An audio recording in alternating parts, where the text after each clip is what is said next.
Haleluya, salam sejahtera dalam kasih kita Tuhan Yesus. Selamat kita kembali bertemu dalam ibadah yang diberkati Tuhan. Saya rindu menyanyikan satu pujian untuk kita sama-sama dengan judul Jangan Pernah Menyerah, Jangan Pernah Berputus Asa. Sebab Dia Allah yang setia, Allah yang senantiasa memberikan kita pertolongan dan mujizatnya. Puji Tuhan.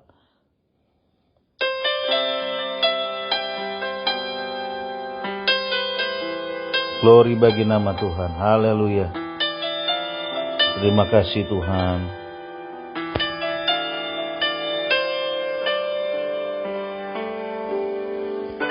Tuhan tak pernah janji langit selalu biru, tetapi Dia berjanji selalu menyertai.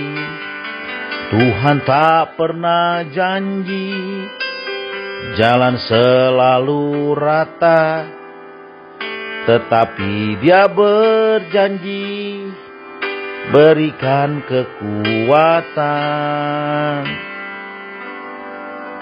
Jangan pernah menyerah, jangan berputus asa. Mujizat Tuhan ada saat hati menyembah. Jangan pernah menyerah, jangan berputus asa. Mujizat Tuhan ada bagi yang setia dan percaya. Glory bagi nama-Mu Tuhan. Mujizat Tuhan masih ada. Kuasanya tidak pernah berubah, dulu sekarang selama-lamanya. Jangan pernah kita berputus asa, jangan kita menyerah. Mari kita nyanyikan pujian ini bagi kemuliaan nama Tuhan. Haleluya. Tuhan tak pernah janji langit selalu biru, tetapi Dia berjanji selalu menyertai. Tuhan tak pernah janji jalan selalu rata, tetapi Dia berjanji berikan kekuatan. Jangan pernah menyerah, jangan berputus asa. Mujizat Tuhan ada saat hati menyembah. Jangan pernah menyerah, jangan berputus asa. Mujizat Tuhan ada bagi yang setia dan jangan pernah menyerah, jangan berputus asa. Mujizat Tuhan ada saat hati menyembah. Pernah menyerah, jangan berputus asa. Mujizat Tuhan ada bagi yang setia dan percaya. Haleluya, haleluya, haleluya, haleluya, haleluya. Kami percaya Tuhan, mujizat Tuhan selalu ada. Mujizat Tuhan selalu menyertai kami. Tuhan yang setia.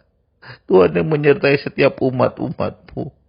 Terima kasih Tuhan. Biar pujian ini menguatkan dan menghibur kami. Memberi motivasi kami bahwa Tuhan itu senantiasa menyertai kehidupan kami. Terima kasih Tuhan Yesus. Terima kasih. Kiranya Engkau tetap bersama-sama dengan kami. Kiranya Tuhan tetap memberikan kami kekuatan.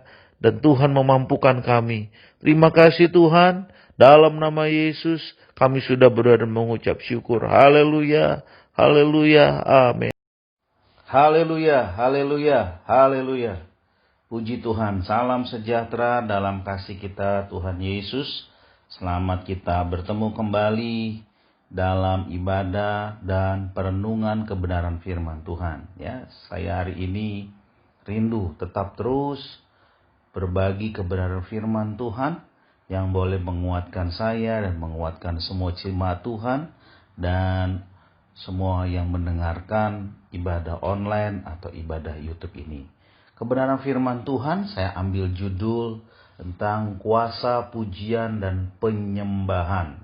Ya, ada kuasa di dalam pujian dan penyembahan. Ayat yang saya ambil di dalam Mazmur pasal 22 ayat yang keempat. Dikatakan di sana, padahal engkaulah yang kudus, yang bersemayam di atas puji-pujian orang Israel. Ayat ini merupakan mazmur yang ditulis oleh seorang raja, namanya Raja Daud. Ya, ia mengungkapkan bahwa Allah itu bersemayam dalam puji-pujian.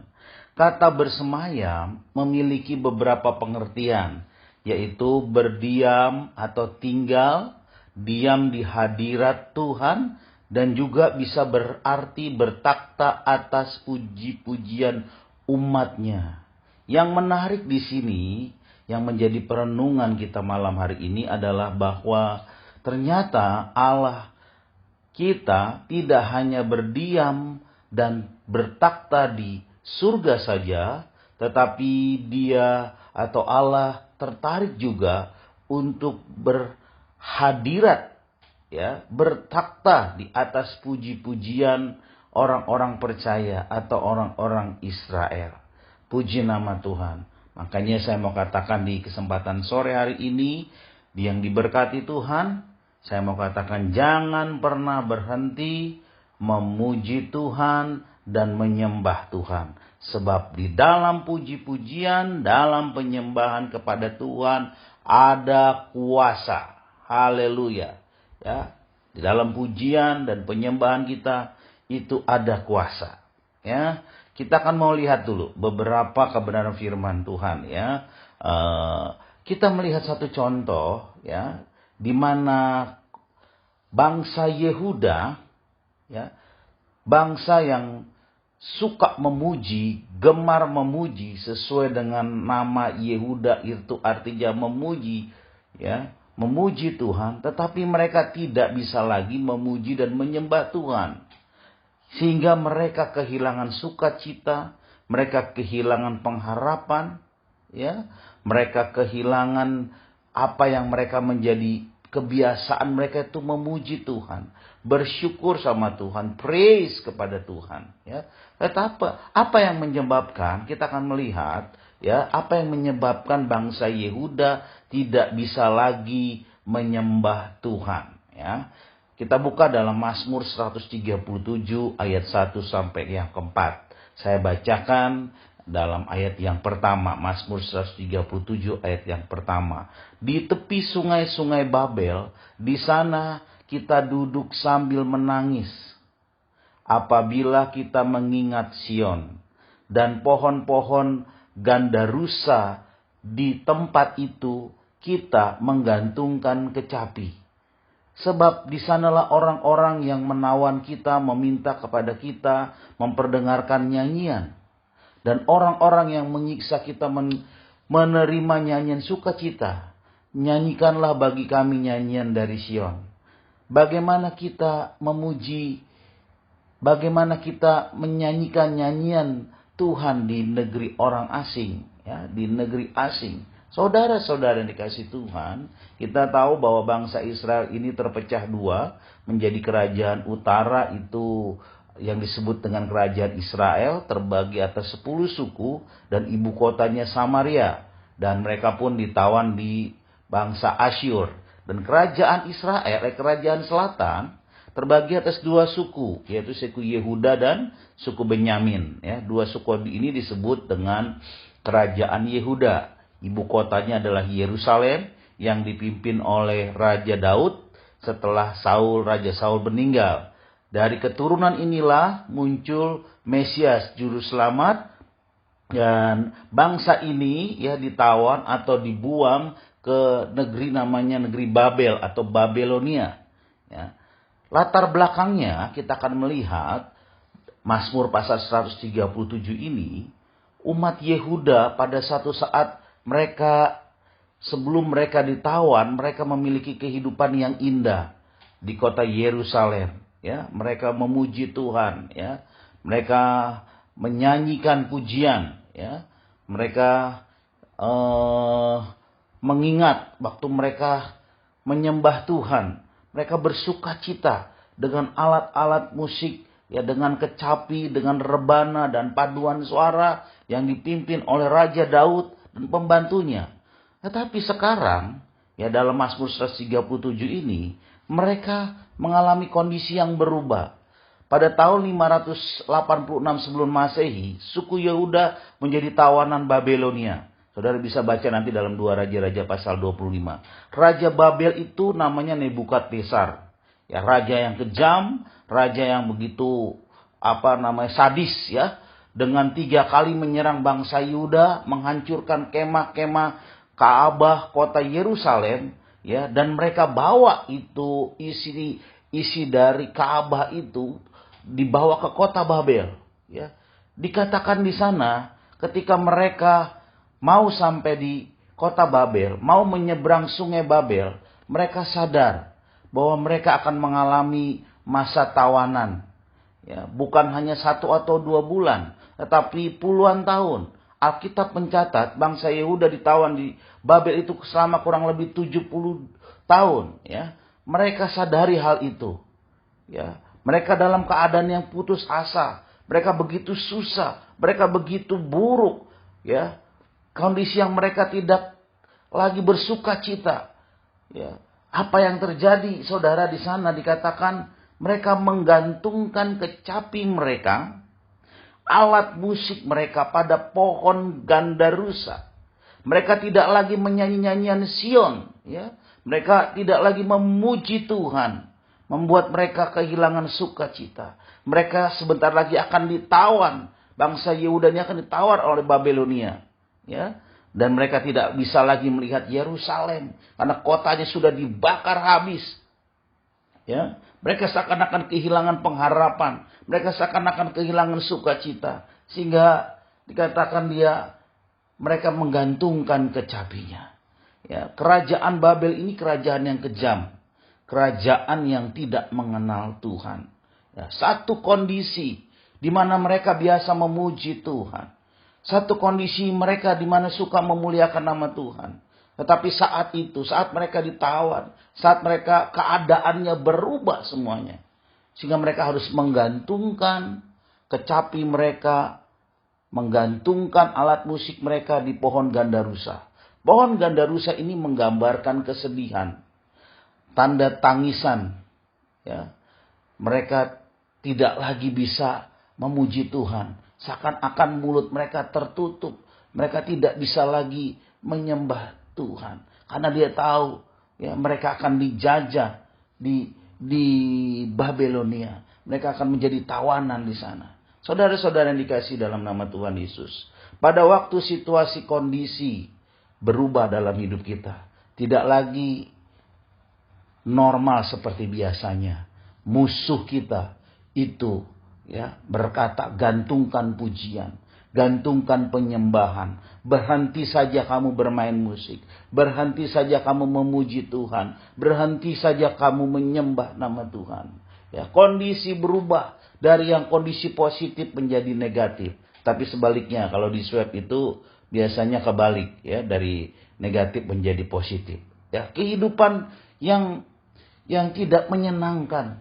Ya, kita pun mengalami seperti saat ini, ya, hampir 7 bulan, ya, mengalami situasi new normal, situasi yang tidak mengenakan, ya, situasi yang tidak menyenangkan. Tetapi saya mau katakan di kesempatan yang berbahagia ini, biarlah kita tetap terus memuji nama Tuhan, ya, kita tetap terus menyembah kepada Tuhan. Kenapa? Alkitab berkata pujian dan penyembahan itu adalah satu senjata. Senjata untuk mengalahkan segala kekhawatiran. mengalahkan musuh kita si iblis.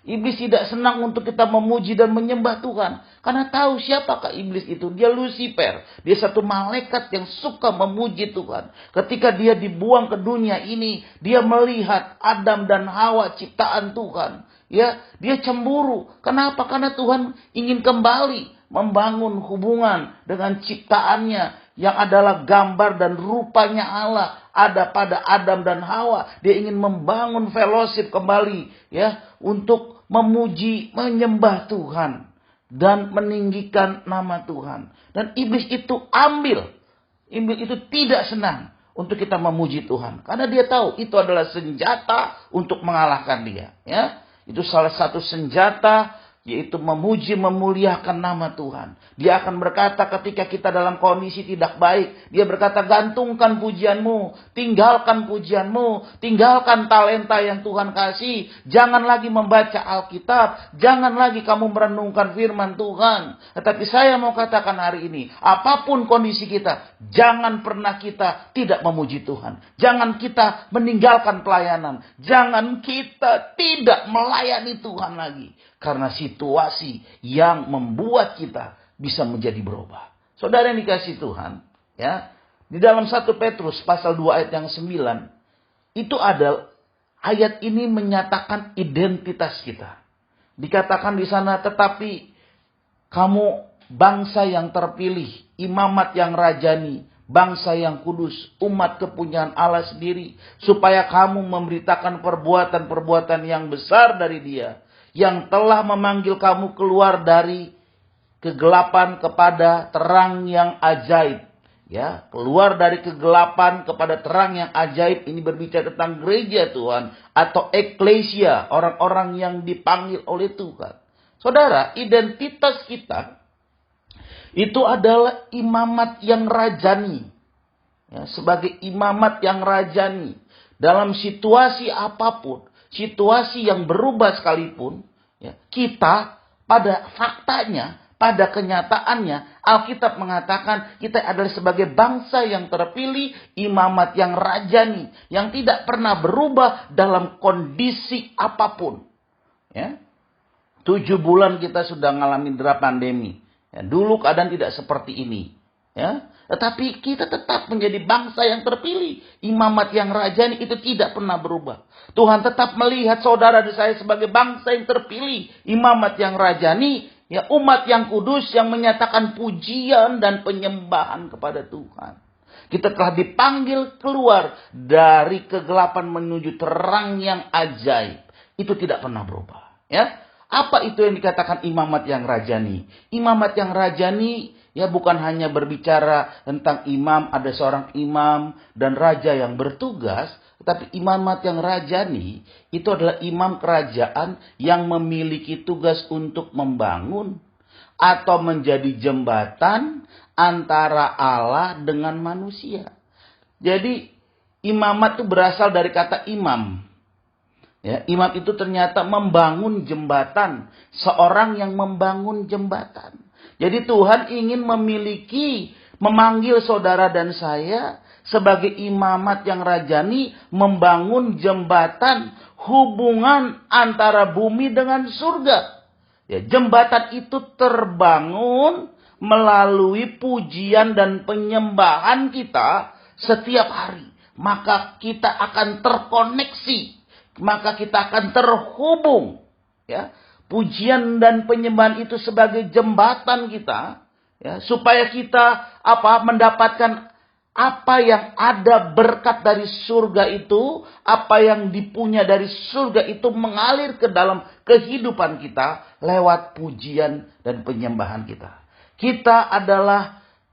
Hidup kita ini dibangun untuk menjadi mesbah Tuhan. Pujian dan penyembahan kepada Tuhan. Haleluya. Ya, jadi kita sebagai jembatan, imamat yang rajani, identitas kita, ya, kita untuk dipakai Tuhan untuk apa? Menjadi jembatan pujian dan penyembahan kita kepada Tuhan. Haleluya. Puji nama Tuhan. Makanya jangan pernah kita berhenti memuji, memuliakan nama Tuhan. Mazmur 68 ayat 1-2. untuk pemimpin biduan. Mazmur Daud, nyanyian. Ya, Allah bangkit, maka berseraklah musuhnya. Orang yang membenci dia melarikan diri dari hadapannya. Ya, Allah bangkit, berseraklah musuhnya. Bagaimana cara Allah bangkit, terseraklah musuhnya? Itu melalui pujian dan penyembahan. Waktu kita memuji Tuhan, waktu kita menyembah Tuhan, ya, Allah mulai duduk atas pujian, Allah mulai bersemayam atas pujian, maka dia bangkit menyerahkan musuh-musuhnya. Allah bangkit, ya, menyerahkan musuhnya. Musuh lari saat kita menyembah kepada Tuhan, saat kita memuliakan nama Tuhan. Ya, segala ketakutan, segala serangan iblis, segala orang-orang yang mencoba mengganggu kita, ya, kuasa-kuasa yang mencoba mengganggu kita, itu akan bisa terluputkan, ya, karena apa? Karena kita memuji Tuhan, ya. Haleluya, haleluya. Biarlah kita tetap terus memuji Tuhan, menyembah Tuhan dalam kondisi apapun. Kita memuji Tuhan. Saat kita memuji Tuhan, keadaan kita boleh dipulihkan. Keadaan kita boleh berubah. Ada sukacita. Karena Tuhan bersemayam akan puji-pujian kita. Oke, kita lanjut ya. Ada kuasa dalam pujian. Apa saja yang Tuhan kerjakan. Dengan kuasa dan otoritas saat kita memuliakan nama Tuhan. Yang pertama adalah kuasa pujian dan penyembahan memenangkan peperangan. Kita buka dalam 2 Tawarik pasal 20 ayat 1 sampai 21. Berceritakan tentang kemenangan atas Moab dan Amon, pemerintah Raja Yosafat. Raja Yosafat berperang melawan musuh Bani Amon dan Bani Moab. Ya, dengan jumlah yang besar, dia akan menyerang Yehuda. Raja sangat ketakutan di dalam ayat yang ketiga kalau saudara nanti baca, ya, di pasal yang ke-20. Tapi Raja Yosafat ini mengambil keputusan yang benar, mencari Tuhan dan menyerukan rakyatnya untuk berpuasa. Raja Yosafat tidak mencari pertolongan ke negeri atau ke bangsa-bangsa lain atau ke dewa-dewa atau orang lain, tetapi tindakan yang benar, Raja Yosafat mencari Tuhan. Genap apa yang dikatakan Yesaya 55 ayat yang 6. Carilah Tuhan selama ia masih berkenan ditemui. Berserulah kepadanya selama ia dekat. Ya, mereka berdoa.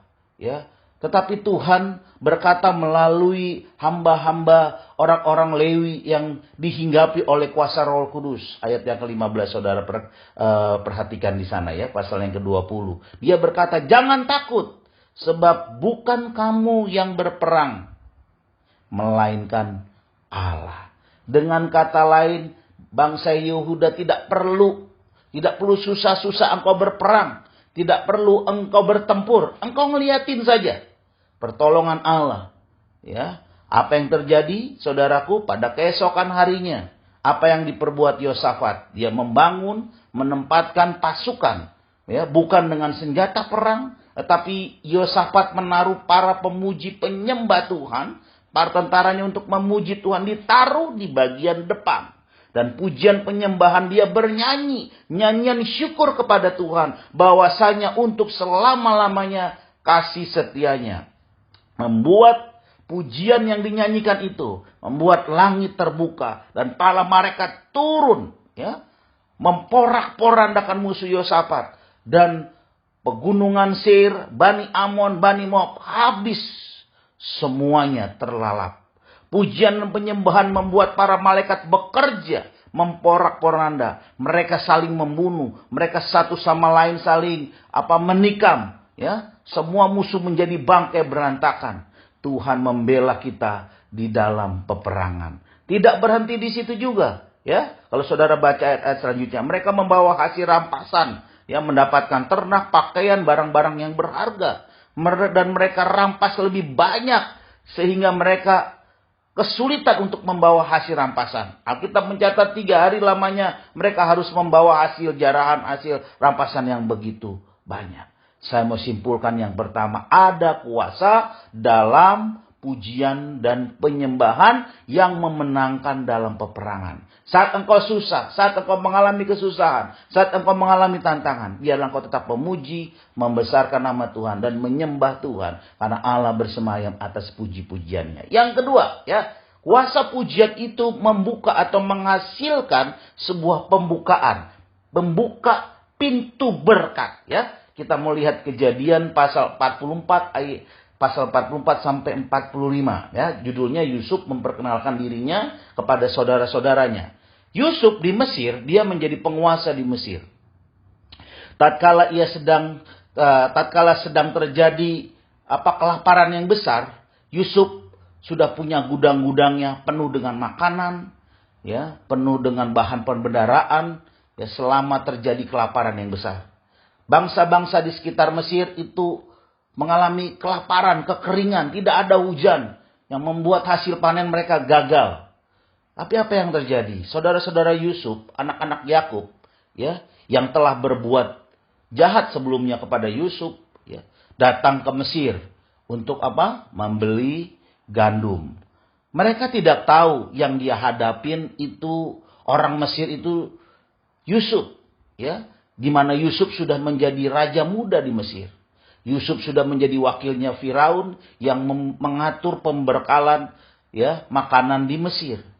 Tapi Yusuf mengenal saudara-saudaranya. Tapi sebaliknya saudara-saudaranya tidak mengenal Yusuf. Yusuf menyamar dengan pakaiannya yang berbeda, mungkin dengan suaranya juga yang berbeda, sehingga tidak dikenal oleh saudara-saudaranya. Saudara-saudaranya Yusuf, anak-anak Yakub, datang jauh, ya, mencari makanan. Ya, mencari makanan supaya mereka dicukupkan. Sementara Yusuf di Mesir penuh dengan kelimpahan, gemuk, sehat, penuh dengan makanan. Ya, saat itu Yusuf mencoba untuk tidak menunjukkan siapa dirinya. Ketika saudara-saudaranya Yusuf bertemu dengan Yusuf, apa yang terjadi? Ya, saudaraku, Yusuf memiliki satu syarat. Ya, syaratnya itu apa? Kalau kamu bawa adik kalian yang paling bungsu namanya Benyamin, maka akan aku berikan makanan. Ya, saudara-saudara, Yusuf tahu bahwa Yakub itu sakit karena kepikiran kehilangan Yusuf.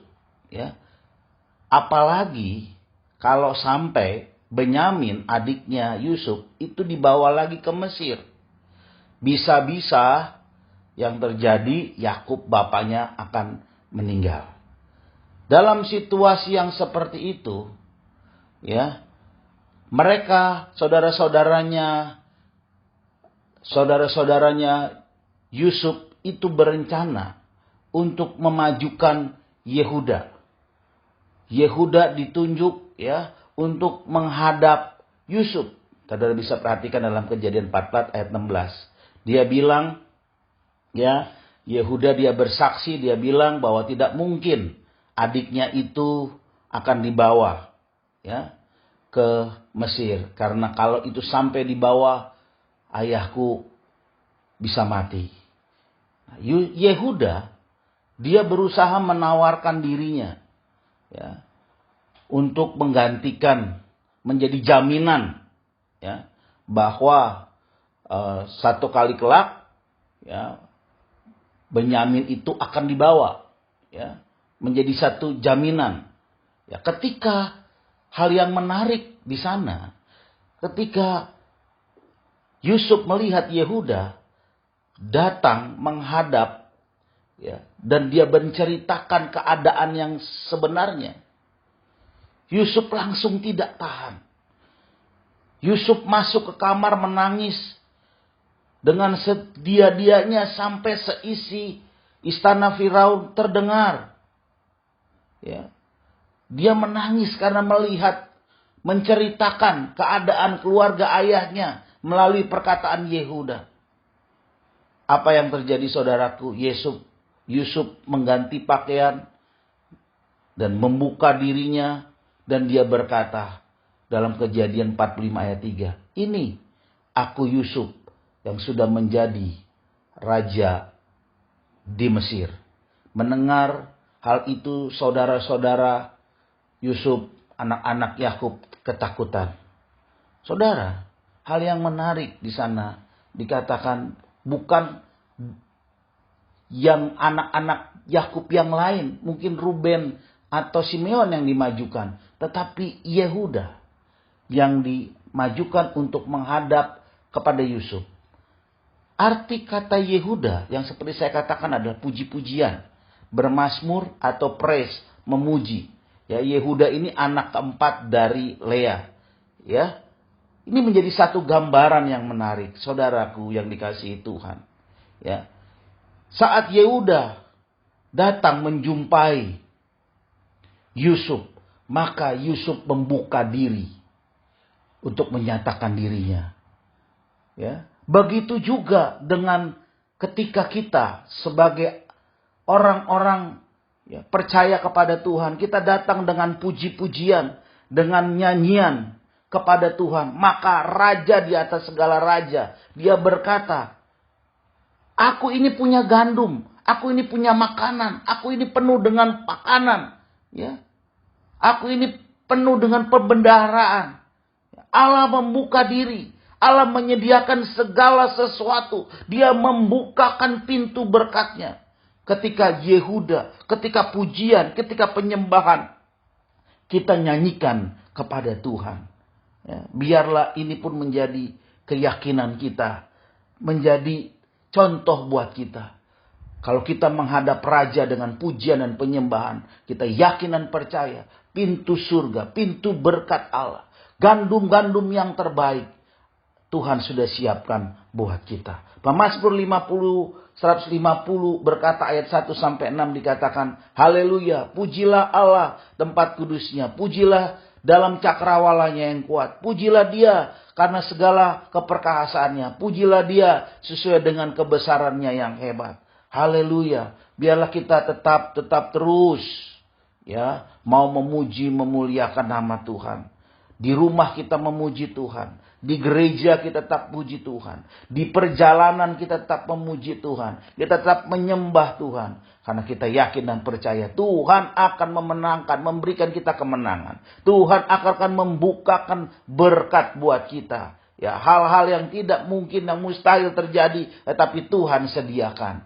Tuhan membuka hatinya. Ya, seperti Yusuf, dia membuka hatinya kepada saudara-saudaranya. Puji nama Tuhan. Hal yang ketiga, kuasa pujian juga bisa menarik jiwa-jiwa datang kepada Tuhan. Mazmur 40 ayat yang 4. Ia memberikan nyanyian baru dalam mulutku untuk memuji Allah kita. Banyak orang yang akan melihat dan menjadi takut lalu percaya kepada Tuhan. Yohanes 12 ayat 32 dikatakan, dan apabila aku ditinggikan dari bumi, aku akan menarik semua orang datang kepadaku. Ketika Tuhan ditinggikan lewat pujian dan penyembahan, maka kuasanya akan menarik banyak orang untuk datang kepadanya. Itu sebabnya setiap kita beribadah selalu memulai dengan pujian dan ditutup oleh puji-pujian. Saya banyak mendengar kesaksian ada orang-orang dimenangkan ketika dia lewat gereja mendengar puji-pujian, maka dia langsung berubah, ya, hatinya berubah dan hatinya bisa tertarik ya untuk mendengar pujian dan dia bisa masuk ke gereja dan dia percaya kepada Tuhan. Ya, puji nama Tuhan ya. Biarlah kita tetap terus menaikkan pujian penyembahan kita menjadi kesukaan dan kerinduan kita ya, karena dia bersemayam atas puji-pujian. Mazmur 150 bagian yang terakhir ayat yang ke-6 ya, biarlah segala yang bernapas memuji Tuhan. Saya tidak bisa mungkin saudara berkata saya tidak bisa memainkan musik, tetapi saudara adalah orang yang bernafas. Kita tetap memuji, memuliakan nama Tuhan. Kalau kita memuji Tuhan, maka kita akan mendapatkan kekuatan. Kalau kita memuji memuliakan nama Tuhan, ya, maka jiwa kita akan disegarkan. Puji nama Tuhan. Kesimpulannya saya mau katakan, ya, jangan berhenti memuji dan menyembah Tuhan. Ada kuasa dalam pujian dan penyembahan. Memenangkan peperangan yang pertama. Yang kedua, membuka pintu berkat. Yang ketiga, menarik jiwa-jiwa datang kepada Tuhan. Haleluya, haleluya, haleluya. Kiranya Tuhan Yesus memberkati kita semua di kesempatan sore hari ini. Jangan pernah berhenti memuji Tuhan.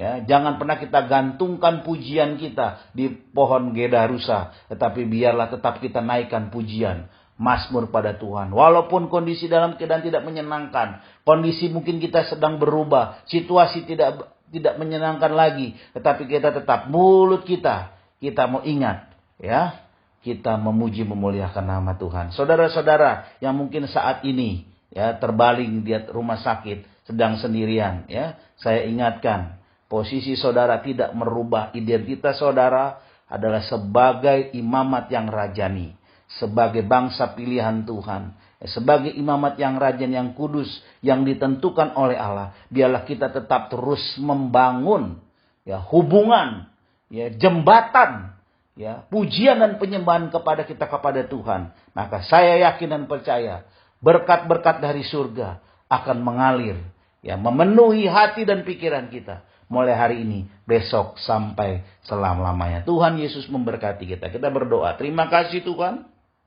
Terima kasih atas firman-Mu yang mengingatkan kami tidak boleh berhenti memuji memuliakan nama Tuhan. Karena dalam puji-pujian ada kuasa. Ya, ada kuasa yang memberikan kami kemenangan. Ada kuasa yang membuka pintu berkat.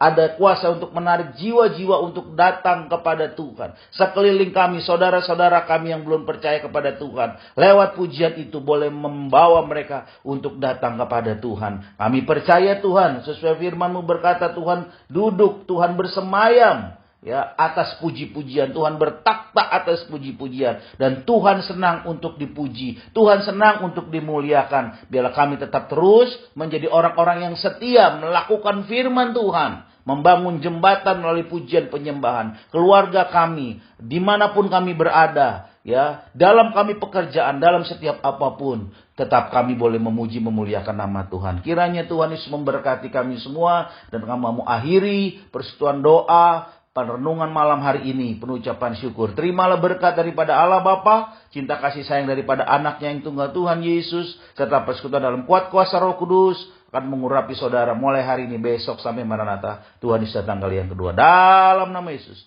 sudah banyak syukur. Haleluya. Amin. Puji Tuhan.